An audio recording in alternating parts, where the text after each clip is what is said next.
और आपको चलने में हर चीज़ में बहुत दर्द होता है। जब आप अपना जोड़ मूव करते हैं तो आपको कट कट की आवाज़ आती है, उठते बैठते आपको कट कट की आवाज़ आती है। इसको क्रेपिटस साउंड या पॉपिंग साउंड बोलते हैं।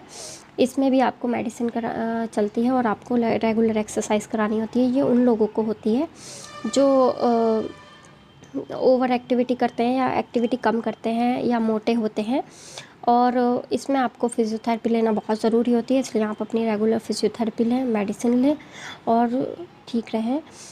ये अर्थराइटिस अच्छी चीज़ नहीं होती है, ये क्योर नहीं हो पाती है, ये सिर्फ मैनेज करनी पड़ती है, मतलब मैनेज करके रखनी होती है। Thank you.